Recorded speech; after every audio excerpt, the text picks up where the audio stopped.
Siéntese, hermano, y vamos a estar así meditando en lo que corresponde. Agradezco a la hermana que me trajo mi tecito. Dios le bendiga. Y bien, dice la palabra, sí, hoy vamos a estar considerando un espacio que se abre, ¿verdad?, entre la sexta y la séptima trompeta. Hay como un tiempo ahí en donde algo maravilloso va a suceder. Amén, algo poderoso va a ocurrir aquí. Y es la aparición de dos personajes, entre otras cosas. Vemos ahí donde empieza el capítulo 11, que el Señor establece ciertas cosas que cuando nosotros las analizamos son preciosas, hermano. Yo disfrutaba el analizar y el buscar los simbolismos, los significados de lo que aquí se trata. Y vamos a leer los primeros versículos del capítulo 11. Es bastante extenso, así que no creo que vayamos a terminar hoy, porque no es maratón, entonces no quisiera correr, ¿verdad? Y dice la palabra del Señor. Vamos a leer los primeros versículos. Dice el capítulo 11, verso 1: Entonces me fue dada una caña semejante a una vara de medir, y se me dijo: levántate y mide el templo de Dios y el altar y a los que adoran en él, pero el patio que está fuera del templo déjalo aparte y no lo midas, porque ha sido entregado a los gentiles, y ellos hollarán la ciudad santa 42 meses. Y daré a mis dos testigos que profeticen por 1260 días, vestidos de cilicio. Estos testigos son los dos olivos y los dos candeleros que están en pie delante del Dios de la tierra. Si alguno quiere dañarlos, sale fuego de la boca de ellos y devora a sus enemigos. Y si alguno quiere hacerles daño, debe morir él de la misma manera. Estos tienen poder para cerrar el cielo, a fin de que no llueva en los días de su profecía, y tienen poder sobre las aguas para convertirlas en sangre, y para herir la tierra con toda plaga cuantas veces quieran.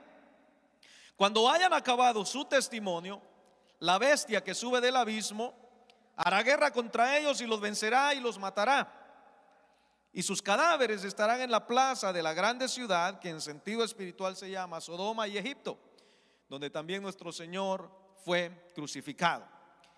Y de los pueblos, tribus, lenguas y naciones verán sus cadáveres por 3 días y medio, y no permitirán que sean sepultados. Y los moradores de la tierra se regocijarán sobre ellos, y se alegrarán y se enviarán regalos unos a otros, porque estos dos profetas habían atormentado a los moradores de la tierra. Pero después de 3 días y medio entró en ellos el espíritu de vida enviado por Dios, y se levantaron sobre sus pies, y cayó gran temor sobre los que los vieron. Y oyeron una gran voz del cielo que les decía: subid acá. Y subieron al cielo en una nube, y sus enemigos los vieron. Dejémoslo hasta ahí y vamos a entrar en materia. Gloria al Señor. Como le decía, este es un espacio o un interludio. Como ya hemos visto, hay 7 ángeles que están sonando 7 trompetas. Y entre cada una de las trompetas, o al sonar de las trompetas, acontecimientos terribles, poderosos ocurren. Entre la sexta trompeta y la séptima acontece lo que hemos leído aquí y lo que todavía va a pasar después de estos versículos que ya leímos. Empieza diciendo el hermano Juan, el apóstol, el apóstol amado, que dice que le dieron a él una caña semejante a una vara de medir, y se le dijo: levántate y mide el templo de Dios y el altar y a los que adoran en él. Pero se le da una especificación, que hay una parte dentro de lo que constituye los límites del templo. Hay una parte que él no la tiene que medir, sino que la tiene que dejar aparte y no medirla, porque el Señor le dice: esa porción ha sido entregada a los gentiles, y ellos van a hollar la ciudad por ese periodo de tiempo de 1260 días. Ya vamos a ir paso a paso. Pero acá en esta introducción vemos que cuando dice que le pide el Señor a Juan que se levante, le da una vara de medir y le dice que mida el templo, que mida el altar, que mida a los que adoran en el templo. Y en este contexto, hermano, el medir, o cuando vemos o encontramos que el Señor medía algo en la Biblia, era específicamente para dos fines. Uno de ellos es la preservación. Cuando él echaba su vara de medir o su cordel, era para preservar, era para consolar, y también era para destrucción y castigo. O sea que de las dos formas el Señor nos enseña en su palabra que cuando Él mide algo, es ya sea para preservarlo o porque le echa su medida para destruirlo, para castigar, o también puede ser, ¿verdad?, para preservar o consolar. Si nosotros, o si usted en su casa, porque no lo vamos a leer todo aquí, si usted gusta, y se lo recomiendo, lea los capítulos 40, 41 y 42 de Ezequiel. Es un poquito extenso, pero anótelo ahí en sus notas y léalo en su casa para que mire, ¿verdad?, lo que el Señor le muestra al profeta y cómo Dios ahí mide el templo y para qué era, cuál era el fin de medirlo. Da las medidas precisas de cada parte de aquel lugar. En Ezequiel 43, hermano Memito, por favor, dice: me llevó ahí, y he aquí un varón cuyo aspecto era como aspecto de bronce, y tenía un cordel de lino en su mano y una caña de medir, y él estaba a la puerta. Ahí encontramos que había un varón que estaba midiendo en Jerusalén. Él le muestra al profeta Ezequiel una medición. Y si leemos también el 42:2, hace referencia a esa medición. Dice la palabra del Señor en el 42:2. Gloria al Señor.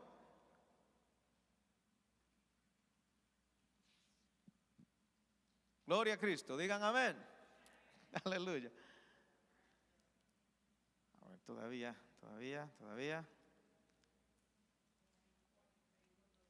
42:2 Ezequiel.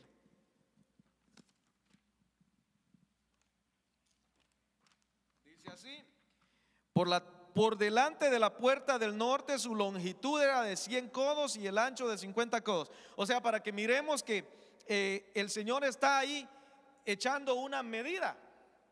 Y este pasaje hace alusión a esta parte, ¿verdad?, de la profecía y de la revelación que Dios le da a Ezequiel, en el contexto de que manda a medir el templo en este capítulo 11, es para preservar, porque lo de Dios lo preserva, hermanos.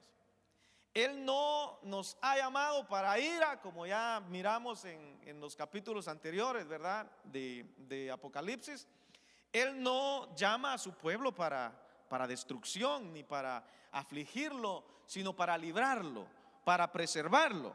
Y cuando aquí en el capítulo 11 él dice que lo manda a medir el templo, es para preservarlo, para preservar lo que es de él. El templo ahí representa el culto, representa al pueblo de Dios, representa las ofrendas, los sacrificios, todo esto, ¿verdad? Lo que es de Dios, Dios lo preserva. ¿Cuántos están conmigo?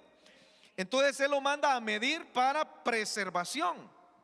Recordemos, amados hermanos, algo que quiero establecer por la palabra es que en este punto vamos a ver que a lo mejor hace más alusión a lo que es el Antiguo Testamento, muchas de las citas que vamos a ver, y por el hecho es de que la iglesia ya no está en la tierra. Recordemos, vamos un poquito atrás y vemos que la iglesia ya fue llevada al cielo. Amén. Entonces ahora Dios está en un trato directo con Israel. Entonces por eso vemos de que lo manda a medir el templo. El pueblo de Israel se identifica con el templo, con Jerusalén, con Moisés. Entonces, esta parte de la escritura nos está hablando mucho en alusión a temas, ¿verdad?, de la ley, del pacto de Dios con Israel, el templo y todo eso, porque Él tiene un trato con Israel, no con la iglesia. Entonces, para nosotros, alguien pudiera decir que esto no es de importancia para la iglesia por el hecho de que nosotros ya vamos a estar allá guardaditos, ¿verdad?, disfrutando de 7 años de bodas con el Cordero, con el amado.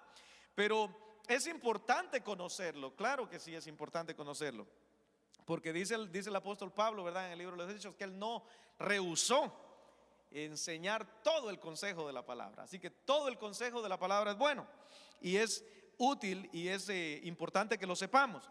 Entonces él dice que mida el templo, que mida el altar y a los que adoran en él. Hermano, póngame la foto primera del templo que le di, por favor, como para que vayamos mirando algo que quisiera yo compartir con usted en esta hora. Ahí hay una comparación de los templos. El templo pequeñito que se ve es, según, ¿verdad?, el análisis hecho, las longitudes hechas, es el templo primero, el que construyó Salomón. Y el más grande es el templo que se le conoce como el templo de Herodes, una versión mejorada del segundo templo que reconstruyó Zorobabel en tiempos, ¿verdad?, de que regresaron del exilio de Babilonia, liderados por Esdras y Nehemías y el sumo sacerdote Josué. Entonces vemos ahí, hay un diseño. El primer templo es muy distinto del segundo templo, si ustedes pueden ver. Entonces vamos a pasar a la siguiente imagen para que veamos algo que quisiera compartir. Pero el patio que está fuera del templo, déjalo aparte y no lo midas, porque ha sido entregado a los gentiles y ellos hollarán la ciudad santa 42 meses. Bien, dentro de lo que eran los límites del templo, usted ve que cuando Jesús estaba en el templo en cierta ocasión y los discípulos vinieron y dijeron: mira, Señor, qué maravilla de edificios, qué chulada, qué arquitectura. Y el Señor les dijo que no se maravillaran porque no iba a quedar piedra sobre piedra de todo aquello que no fuera a ser removida. Entonces, en el templo de Herodes, como es conocido, era una versión ampliada, era más grande, era más majestuoso, era algo lujoso. Se dice que tenía paredes y pisos de mármol blanco, que tenía adornos en oro que superaban los de la época antigua, que ahí se cumplió, según lo que dice la escritura, ¿verdad?, que la gloria postrera de aquella casa iba a ser mayor que la primera. Entonces vemos que la versión del templo de Herodes, la versión que existía en tiempos de Cristo, cuando Él vino a dar su vida por nosotros, era una versión mayor, más gloriosa, mejorada, ampliada. Pero fíjese que en este templo de la época de Cristo había un límite que separaba al pueblo gentil del acceso de la presencia de Dios. Usted puede ver ahí donde apunta la flecha verde, dice: hay un muro que limitaba el acceso a los gentiles. O sea, que las naciones venían y podían acercarse, pero había un punto en donde los peruanos no podían pasar, hermano Antonio. Los dominicanos tampoco podían ir más allá de esa pared. Los guatemaltecos tampoco podíamos ir. Ninguno. Ese acceso más allá de esa pared estaba para el pueblo judío, para el pueblo de Israel. Y yo me gozaba, y sé que usted se va a gozar esta noche, porque quiero compartir con usted Efesios capítulo 2, versos 11 en adelante. Vamos a leer. Porque es maravilloso que había en el templo esa pared que separaba. Y en esta noche quisiera que, más allá del simbolismo de Apocalipsis, consideremos algo en esta noche. Él os dio vida a vosotros cuando estabais muertos en vuestros delitos y pecados. Ese es el verso 1, hermano. Póngame del 11 en adelante, por favor. Muchas gracias. Por tanto, acordaos que en otro tiempo vosotros los gentiles en cuanto a la carne erais llamados incircuncisión por la llamada circuncisión hecha con mano en la carne. En aquel tiempo estabais sin Cristo, alejados de la ciudadanía de Israel y ajenos a los pactos de la promesa, sin esperanza y sin Dios en el mundo. Como quien dice, estábamos para el tigre. Pero ahora en Cristo Jesús, vosotros que en otro tiempo estabais lejos, habéis sido hechos cercanos por la sangre de Cristo. Porque Él es nuestra paz, hermanos, que de ambos pueblos hizo uno, derribando esa pared intermedia de separación. Dele gloria a Dios, hermano, aleluya. Aboliendo en su carne las enemistades, la ley de los mandamientos expresados en ordenanzas, para crear en sí mismo de los dos uno solo y nuevo hombre, haciendo la paz. Y mediante la cruz reconciliar con Dios a ambos en un solo cuerpo, matando en ella las enemistades. Ahí se acabó. Ahí se acabó en las limitaciones para nosotros, hermanos. Y esta noche qué lindo poder meditar que ese patio del que está hablando la palabra del Señor ahí era un patio a donde el gentil o el que no era judío podía acercarse. Porque si bien por la escritura vemos, el Señor en un momento dice que su casa sería llamada casa de oración a las naciones. O sea que otras naciones podían venir también si reconocían al Dios de Israel. Y aunque con todo corazón y con devoción pudieran venir a la casa de Dios, había un punto donde no podían pasar. Y era triste. Por eso aquel decía, ¿verdad?, que él anhelaba estar a las puertas de la casa. Imagínense, hermano, aquellos gentiles llegar y anhelar estar allá en la entrada de la casa de Dios. Poder solamente llegar y contemplar el templo de lejos y no poder acceder más allá de la pared, mucho menos entrar donde estaba el altar del sacrificio o ir más allá de la cortina donde estaba la mesa de los panes de la proposición o donde estaba el candelero de oro, el altar del incienso, cuanto menos ir más allá del velo que separaba, que solamente el sumo sacerdote podía pasar de ahí y presentar aquel sacrificio, presentarse a Dios por el pueblo. Y los gentiles tenían ese acceso limitado. Pero hoy, dice el apóstol Pablo, acerquémonos confiadamente hasta el trono de la gracia. Aleluya. Oh, gloria a Dios. Gracias, hermano Memito. Esa limitación que había fue abolida espiritualmente por Cristo. Pero Pablo hace alusión a ella porque físicamente había una pared que separaba el acceso a la presencia de Dios. Amén. No importa qué tanto dinero tuviera un gentil o qué buen nombre o buena reputación, no podía ir más allá. Amén. Entonces él le dice que deje ese patio, que lo deje aparte, porque era de los gentiles. Por la palabra vemos que ese patio le pertenecía a los gentiles. Y él le dice, los gentiles, según la palabra, según la profecía de Daniel, hollarían la ciudad de Jerusalén por cierto número de meses, días, años. Entonces, dentro de este contexto, él le dice que no lo mida, porque ha sido entregado a los gentiles y ellos hollarán la ciudad santa 42 meses. Oh, gloria al Señor.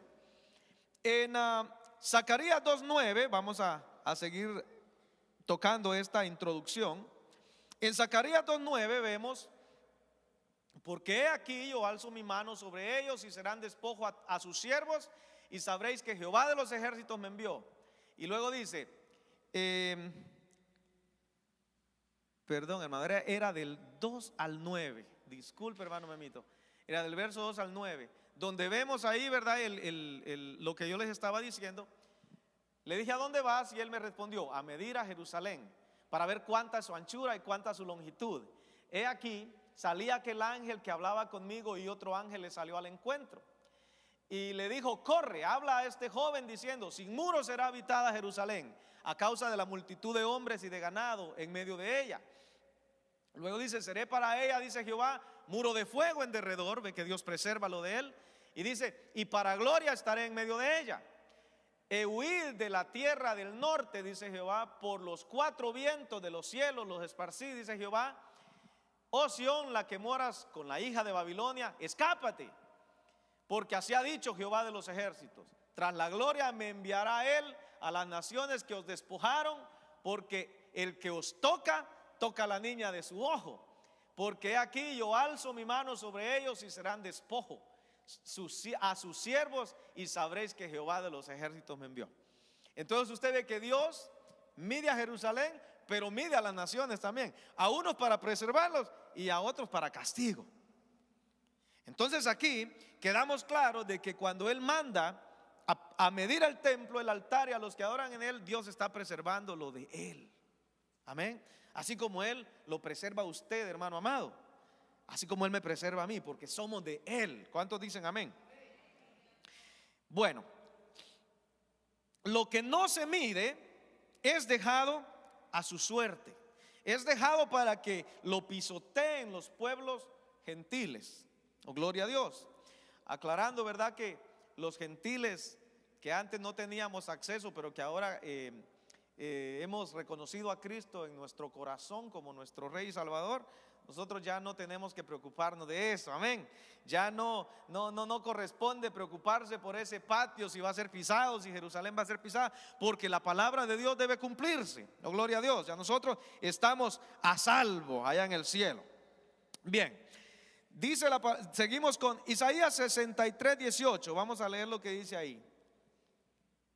Isaías 63, 18.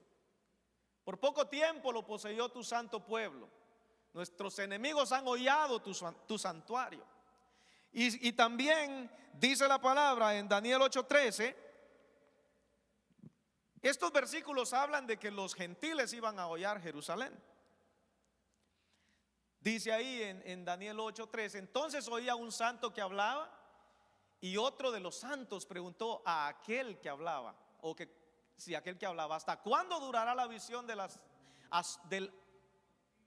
la visión asoladora o desoladora, entregando el santuario y el ejército para ser pisoteados? Y si vemos que en Isaías 34:11, Edom fue preservada, no lo vamos a leer, usted anótelo ahí, pero en Isaías 34:11, Edom es medida y es destinada para ser castigada, para ser destruida. Lucas 21:24 dice la palabra: caerán a filo de espada y serán llevados cautivos a todas las naciones, y Jerusalén será hollada por los gentiles hasta que los tiempos de los gentiles se cumplan. Vamos a leer Salmo 79:11. Dice la palabra del Señor en Salmo 79:11: llegue delante de ti el gemido de los presos, conforme a la grandeza de tu brazo, preserva a los sentenciados a muerte. Mire, hay la profecía, ¿verdad?, por medio de Daniel, de que Jerusalén iba a ser entregada a Cristo. Hace alusión a esto en el versículo que leímos de Lucas, de que en efecto la ciudad va a ser entregada a los gentiles. Hay quienes dicen que ya la ciudad de Jerusalén fue entregada a los gentiles y que ya ese tiempo de los gentiles se cumplió, pero eso no es así, porque vemos todavía esto está por acontecer. Cuando dice que los gentiles hollarán la ciudad santa 42 meses, vamos a ir a ese número simbólico. 42 meses se encuentra varias veces en la Biblia. Usted lo puede encontrar en Daniel 7:25 y 12:7. Vamos a leerlo primero. La Biblia lo identifica o lo presenta como en tres formas: 1260 días, un tiempo, dos tiempos y la mitad de un tiempo. O, ¿cuál es la otra?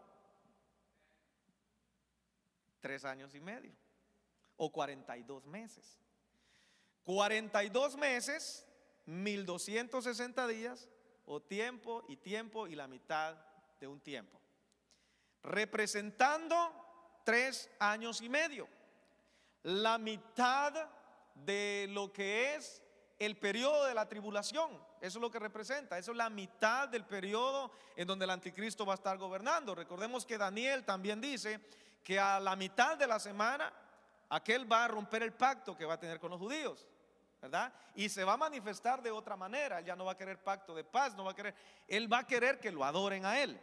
Pero Daniel 7:25 dice: y hablará palabras contra el Altísimo. 7:25, Daniel 7:25, Daniel. Y hablará palabras contra el Altísimo, y a los santos del Altísimo quebrantará, y pensarán cambiar los tiempos y la ley, y serán entregados en su mano hasta tiempo y tiempos y medio tiempo. Tiempo es 1 año, tiempos 2 años, 2 años y la mitad de un tiempo, 3 años y medio, 1260 días o 42 meses. También dice déjeme ver, en Daniel 12:7, dice Daniel 12:7: y oí al varón vestido de lino que estaba sobre las aguas del río, el cual alzó su diestra y la siniestra al cielo y juró por el que vive por los siglos, que será por tiempo, tiempos y la mitad de un tiempo. Y cuando se acabe la dispersación del poder del pueblo santo, todas estas cosas serán cumplidas. Volvemos a encontrar ese periodo de 3 años y medio, que es lo que algunos llaman la gran tribulación. Es cuando el pacto se rompe y el anticristo va a perseguir a la mujer de la que habla Apocalipsis 12. Esa mujer que va a huir al desierto para ser sustentada por 1260 días. Vamos a leer también en Apocalipsis 11:3, que ya lo leímos, es donde estamos ahora: daré a mis 2 testigos que profeticen por 1260 días vestidos de cilicio. También dice en el 13:5, hermano Memito, 13:5 dice: también se le dio boca que hablara grandes cosas y blasfemias, y se le dio autoridad para actuar 42 meses. En el 12:6 dice también, en el 12:6, bueno, el 12:14, y se le dieron a 12:6, y la mujer huyó al desierto, donde tiene lugar preparado para Dios, por Dios, para que ahí la sustenten por 1260 días. Y el 12:14 dice también que se le dieron a la mujer las 2 alas de la gran águila, para que volase de delante de la serpiente al desierto, a su lugar donde es sustentada por un tiempo y tiempos y la mitad de un tiempo. Entonces vemos en todos estos versículos, nos habla acerca de ese periodo de 3 años y medio, 1260 días, 42 meses, 3 años y medio. ¿Estamos claros ahí? No hay duda. Bueno, hay un dato histórico que me llamó mucho la atención. Cuando el reino de Alejandro Magno fue dividido en 4 estados, si se puede decir, hubieron 4 generales de este hombre, Alejandro el Grande, que tomaron el imperio. Estos eran Lisímaco, Seleuco, Ptolomeo y Casandro. Y de Antioquía salió un hombre al que muchos lo consideran el cuerno pequeño. Ese era Antíoco Epífanes. Y esto a manera de dato histórico, hermanos. Este hombre salió para conquistar Jerusalén. Y cuando llegó ahí hizo cosas terribles. Muchos lo consideran, ¿verdad?, un prototipo exacto del anticristo que va a revelarse durante el tiempo de la angustia, de la tribulación. Antíoco Epífanes prohibió el culto en el templo en Jerusalén. Este hombre trató por la fuerza de helenizar a los judíos, es decir, que les metió la cultura griega, que impuso que hablaran el idioma de los griegos. Es por eso que en tiempos de Cristo se hablaba griego en Israel, porque este hombre helenizó a la fuerza. Prohibió el culto en el templo, prohibió que él en la prohibición había que si encontraban a un judío leyendo textos sagrados de la ley mosaica, tenía que ser asesinado. Él también, dice la palabra, que erigió una estatua al dios Zeus, si no estoy mal, y le rindió culto en el templo. Y muchos apuntan a que esa era la visión desoladora o la destrucción desoladora de la que habla Daniel. Aquel hombre hizo un prostíbulo dentro del templo y ofreció sacrificios, roció con el caldo de un cerdo el altar y presentó cerdos en el altar. Imagínense qué ofensa para los judíos, que no tenían ni querían nada que ver con los cerdos porque eran animales inmundos. Entonces este hombre vino desde, según la historia, viene desde junio del año 168 hasta diciembre del año 165. Curiosamente, 3 años y medio, como proyectando una imagen alusiva y de gran exactitud al anticristo. Entonces, este número de 3 años y medio, de 42 meses, puede simbolizar aquí también algo que se planea hacer pero que no madura. Es como cuando una manzana se cae del palo antes de tiempo. No tiene gracia, hermano. Y entonces vemos que este periodo de 3 años y medio, que aunque el diablo con todos sus siervos quieran, ¿verdad?, triunfar sobre Dios, eso es un mango que se cae verde del árbol, porque Dios siempre resultará victorioso. ¿Cuántos dicen amén? Oh, gloria a Dios. Seguimos. ¿A cuántos les parece interesante lo que están oyendo? No se me van a dormir, hermano. Mira que yo estaba bien nervioso esta tarde. Pasé toda la tarde, mire, estudiando, investigando y llegué al culto hoy nervioso. Estaba sudando las manos. Bueno, seguimos con la lectura. Salimos de lo que es la medición del templo, el altar y todo lo demás. Ya vimos lo que era el patio exterior. Habían 2 patios en el templo, por cierto, uno interior. Ahí podían entrar los judíos y al exterior solo los gentiles, ya lo vimos. Eran 2 patios. Ese patio exterior es entregado, pero lo que es de Dios, lo de adentro, se preserva. Luego dice él: y daré a mis 2 testigos que profeticen por 1260 días, vestidos de cilicio. Vemos, amado hermano, que el cilicio no representa la gracia de Cristo. Es por eso que vemos que no es un trato de Dios con la iglesia, para aquellos que digan que la iglesia pasa por la tribulación. No, hay un trato de Dios con Israel. El cilicio representa la ley, representa lo antiguo, no representa la gracia de Cristo.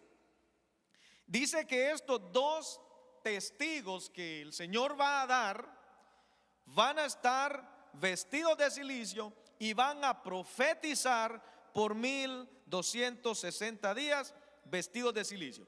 Vamos a profundizar más en la lectura. Estos testigos son los 2 olivos y los 2 candeleros que están en pie delante del Dios de la tierra. Esos 2 olivos, Zacarías 4:3 y versos 11 al 14. Vamos a leer qué dice ahí la palabra. Y junto a él, dice el relato bíblico, junto a él 2 olivos, el uno a la derecha del depósito y el otro a la izquierda. Vamos al verso 11.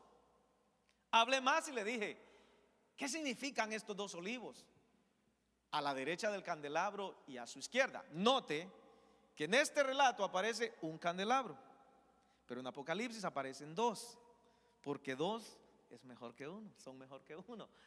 Dice: hablé aún de nuevo y le dije: ¿qué significan las 2 ramas de olivo que por medio de 2 tubos de oro vierten de sí aceite como oro?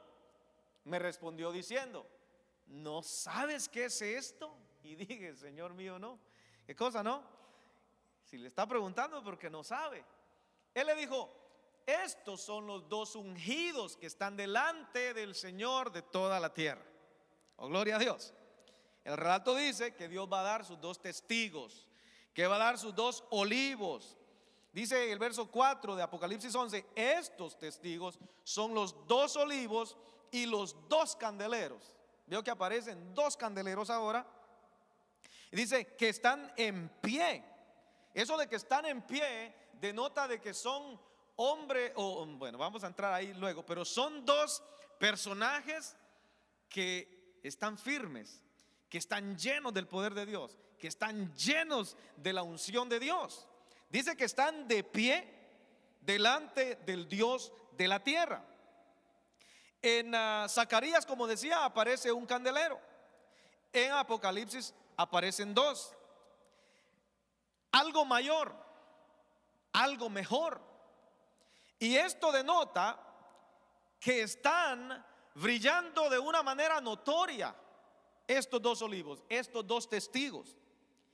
Brillan notoriamente por el poder que acompaña al testimonio de ellos. Dice la escritura que ellos van a profetizar vestidos de silicio.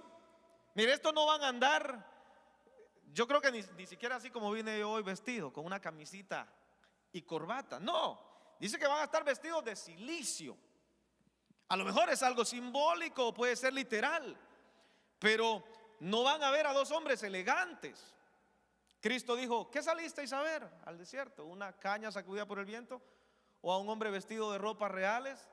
Los que están vestidos de ropas lujosas están en los palacios de los reyes, dice él, hablando de Juan el Bautista. Ya vamos a hablar de Juan, por cierto. Pero vemos que estos hombres van a estar ungidos con el poder de Dios, hermano. Pero ungidos de verdad. No, esto no va a ser así una cosita ligera, leve. No, no, no. Estos dos testigos van a tener literalmente en sus lomos, en sus vidas, en sus bocas, el poder del Dios Todopoderoso.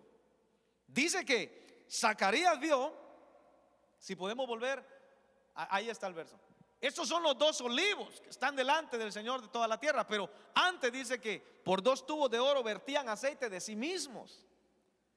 Entonces estos dos testigos, estos dos profetas de Dios, van a profetizar, pero Dios va a confirmar la palabra que va a salir de la boca de ellos con señales y prodigios y maravillas. Ya vamos a entrar en lo que ellos van a ser capaces de hacer.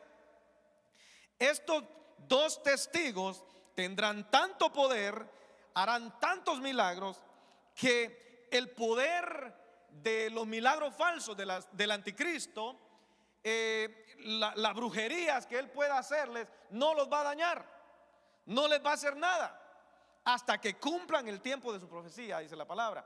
Antes no los pueden dañar, no los pueden matar, no les pueden envenenar, no les pueden hacer nada. Estos hombres están protegidos por Dios, estos dos testigos. Pero yendo un poquito más al contexto de estos testigos, se habla mucho. Usted puede buscar estudios acerca de los dos testigos y va a escuchar diferentes posturas, diferentes versiones, diferentes explicaciones, diferentes ¿verdad? Modos de que la gente les pone hasta nombres a los testigos. Se dice que puede ser este o aquel. Ya vamos a analizar a ciertos candidatos, porque yo creo que, ¿cuántos quieren saber?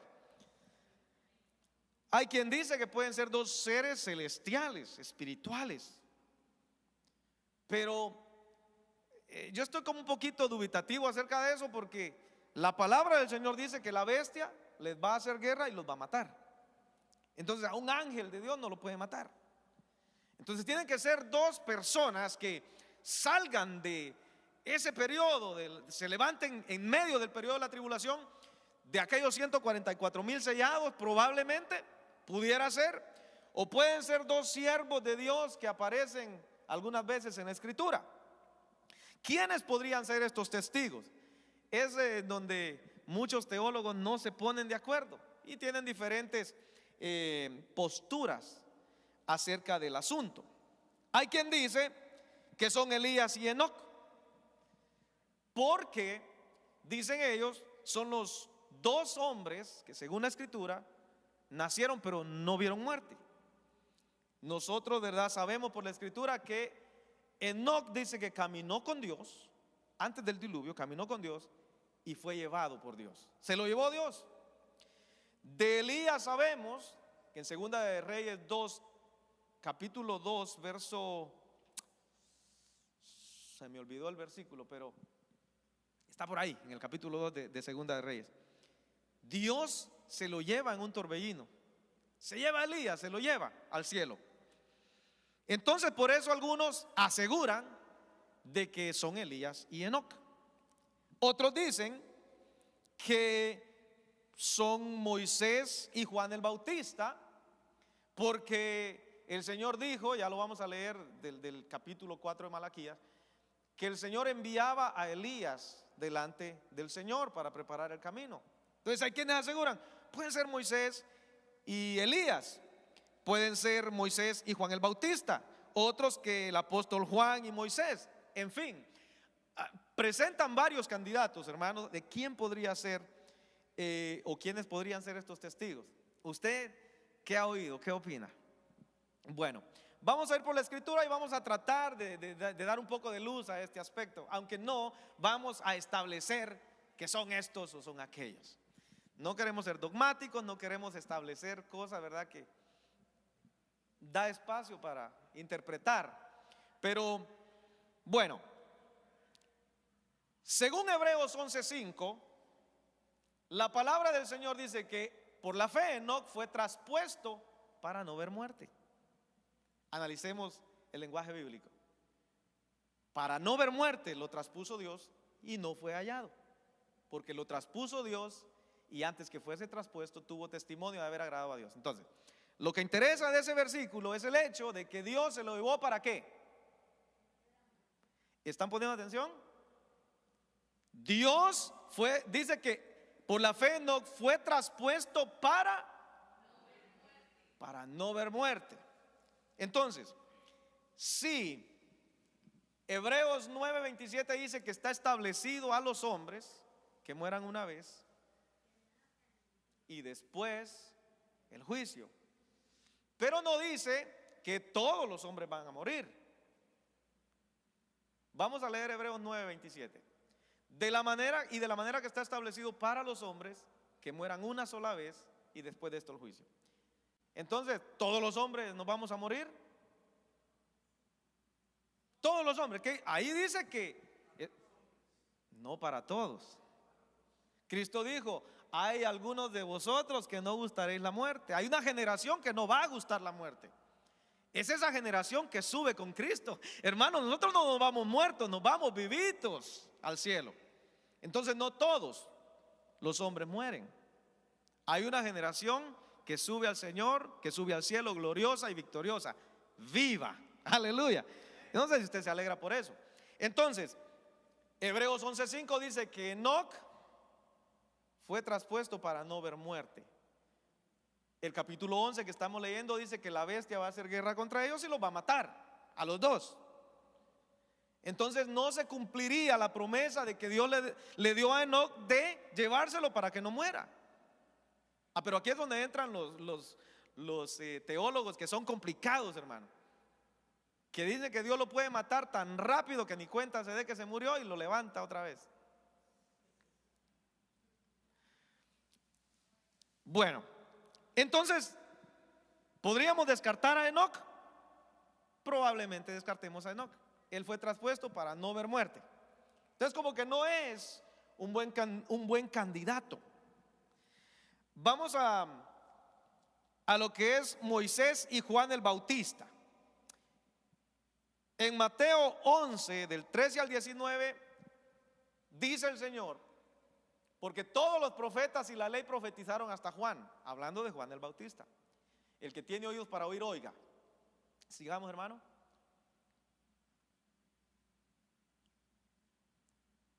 Sigamos. ¿Mas a qué compararé esta generación? Pues no lo vamos a leer todo, es un poco largo. Pero lo que el Señor está estableciendo ahí es de que Juan era aquel Elías que habría de venir.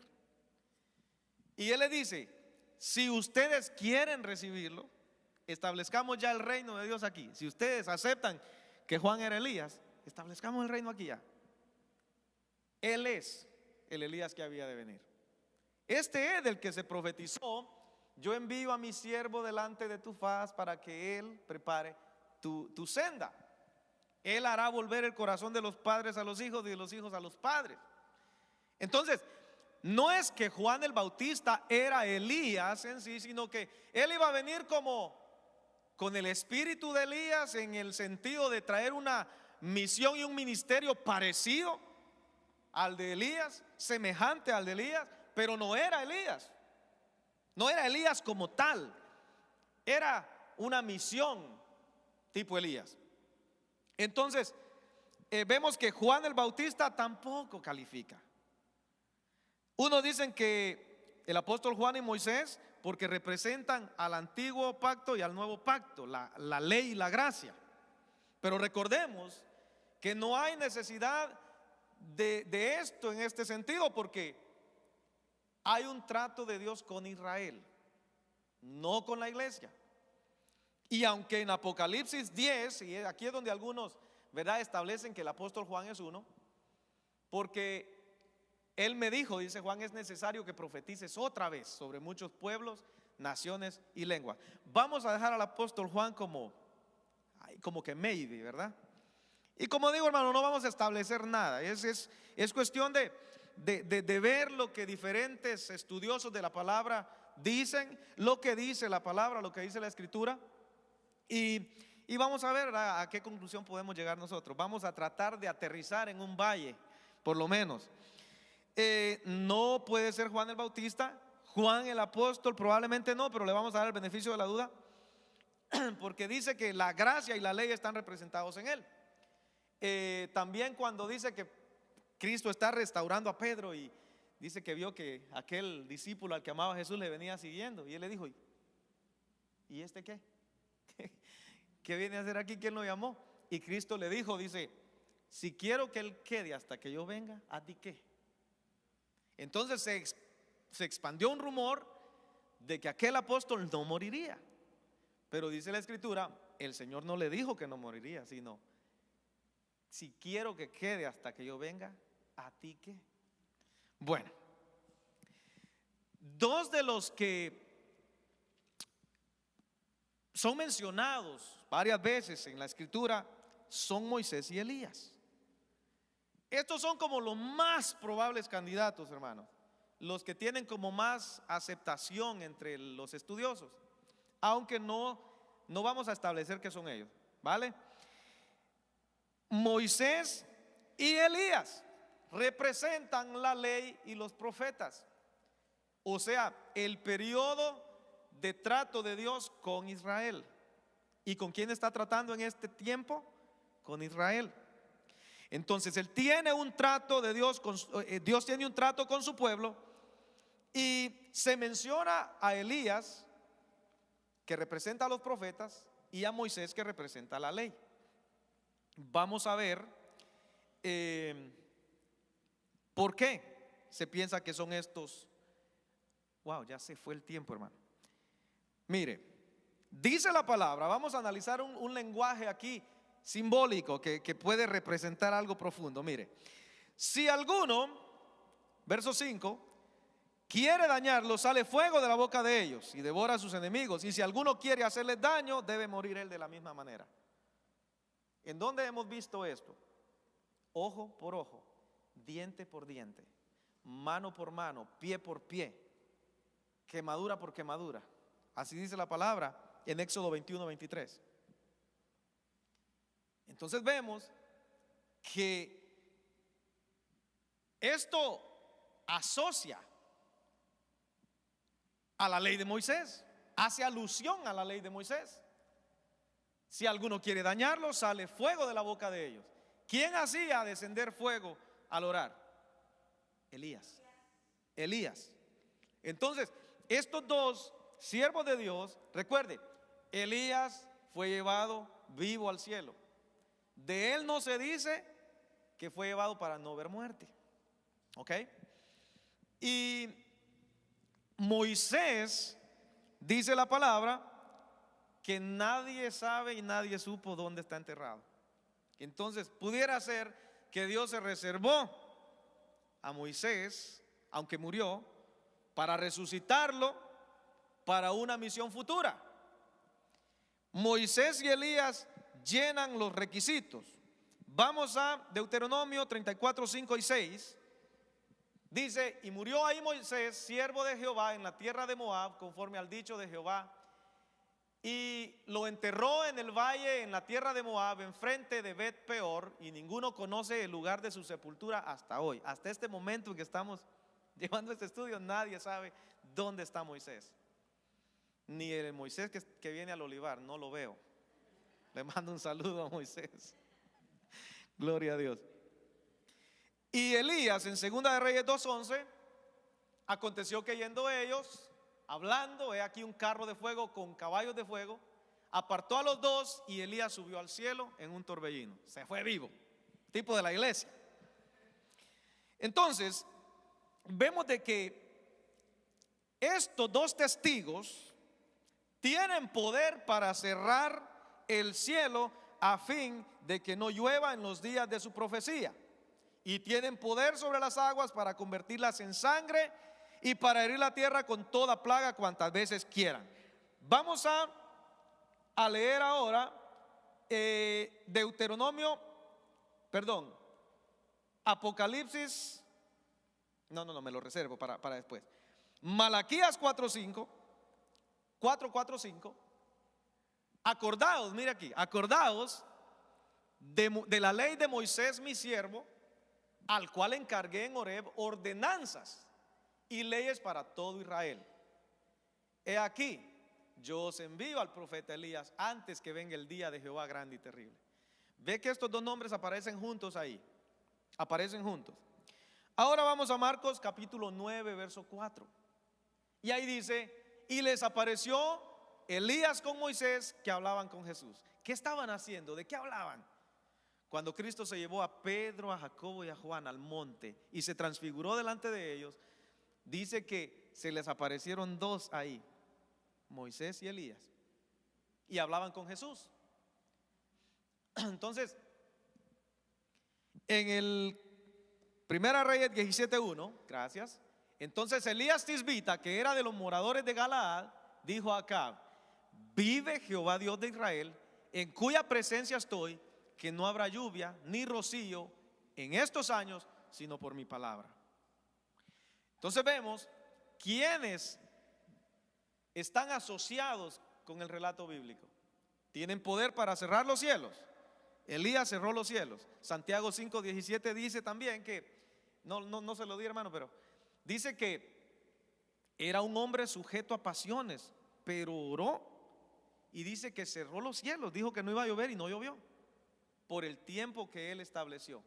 Curiosamente, 3 años y medio. 3 años y medio. Saquemos nuestras conclusiones.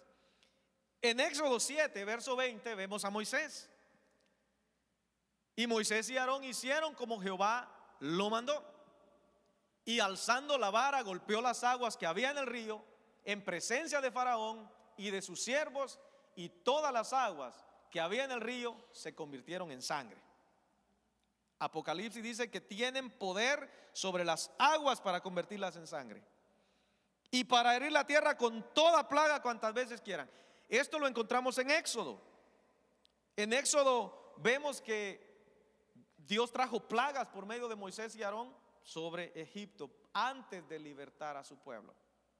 Entonces, estos dos como que se adecúan, ¿verdad? Como que están más sólidos en el sentido de que la Biblia los menciona más de una vez juntos, y que ese es el ministerio de ellos. O sea, estas señales caracterizaban el ministerio de Moisés y Elías. Hermano Damaso, ¿quiere decir algo? Algo que leíste casi ahora mismo, que hay que meditar bien, es cómo en la transfiguración de Cristo ellos dos son los que se aparecen. O sea, es algo que nos pone a nosotros a pensar. Mis dos testigos, le dice primero, dice mis dos testigos, y en la transfiguración se aparecen ellos dos. Como decimos, no es que lo ponemos exactamente, son ellos, pero creo que son lo más cercano a lo que uno puede interpretar. Amén.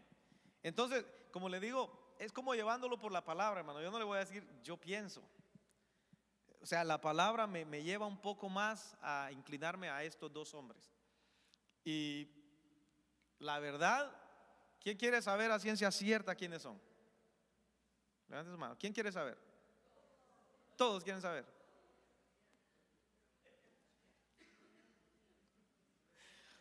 O sea que no le bastó lo que le acabo de decir. Mire, ¿quiere saber quiénes son? No venga al culto, deje de orar, no lea la Biblia, peléese con el hermano, hable palabras ociosas y se va a quedar aquí cuando el rapto sea y va a ver quiénes son en verdad. Y ahí sí va a saber quiénes son. Yo prefiero irme con la duda, hermano. Aleluya. ¿A cuánto les parece interesante esto? Gloria a Dios. Elías y Moisés probablemente sean. Hemos visto por la palabra del Señor, ¿verdad? Que estaban donde Cristo fue transfigurado, donde en el tiempo de la humanidad de Cristo fue cuando Él dejó salir lo que era Él desde adentro. Él hizo milagros, Él abrió la vista a los ciegos, Él hizo que el mundo hablara, resucitó muertos, hizo esto y aquello. Y en este punto de la transfiguración es donde la luz, dice Juan, en Él estaba la vida y la vida era la luz de los hombres. O sea, esa luz viva. En el griego se traduce como se dice a living light, una luz viva. Fue lo que irradió de los vestidos del Señor, que no había un lavador en toda la tierra, dice, que pudiera lavar así de blanco los vestidos. En ese momento Él dejó salir lo que Él era por dentro. Y esa voz del cielo que habló, pero ese es otro estudio. Ahora usted dirá, pero hermano, Elías no murió. Bueno, el Señor lo puede traer para esa misión y la bestia lo mata. Ahí no tenemos problema, ¿verdad? Pero ¿qué pasa con Moisés? Moisés ya murió. Y Hebreos 9:27 dice que mueran una vez. ¿Qué hacemos con esto, hermanos? Nos metimos en un callejón sin salida. ¿Y ahora cómo le hacemos? Hay casos extraordinarios en la Biblia. Hay excepciones que Dios hace. Así como Él dice que está establecido a los hombres que mueran una vez, Él no fue traspuesto para no morir. Y la iglesia no va a morir. Hay excepciones. Entonces Él toma a Moisés y lo revive, y la bestia lo mata, y Dios, como es poderoso, lo vuelve a revivir. Aleluya. Entonces no hay problema. Entonces Moisés moriría 2 veces. Sí, como Lázaro. Lázaro murió, el Señor lo resucitó y se volvió a morir, y va a resucitar otra vez. Y el hijo de la viuda de Naín murió, lo resucitó el Señor, murió otra vez y va a volver a resucitar. Y Dorcas en tiempos de Pedro. Entonces hay casos extraordinarios donde Dios rompe la regla porque Él es Dios. ¿Usted ha visto la ambulancia y la policía ir por la línea donde usted no puede ir en la autopista? Y ellos no rompen la ley, ellos son la ley. Dios no rompe la regla porque Él hace las reglas. Dele un aplauso al Señor, aleluya. Wow. Quería seguir hasta el verso 12, pero no se va a dar tiempo. ¿Paramos ya o me dan 5 minutos más? ¿Quién me da 5? 5, 10, 15, 20, 25, 30. Ya la hicimos. Vamos para allá. Bien, dice la palabra que ellos pueden herir la tierra con plagas, pueden herir las aguas convirtiéndolas en sangre, pueden cerrar los cielos, tipo Elías y Moisés. Y dice que cuando hayan acabado su testimonio, la bestia que sube del abismo, oiga, hará guerra contra ellos y los vencerá y los matará. Lo que estábamos hablando. Y será tan notorio esto, el pueblo en ese tiempo, los hombres en ese tiempo se van a alegrar tanto de que estos siervos de Dios sean muertos, que dice el relato, sigue ahí diciendo dice, y sus cadáveres estarán en la plaza de la grande ciudad, que en sentido espiritual se llama Sodoma y Egipto, donde también nuestro Señor fue crucificado.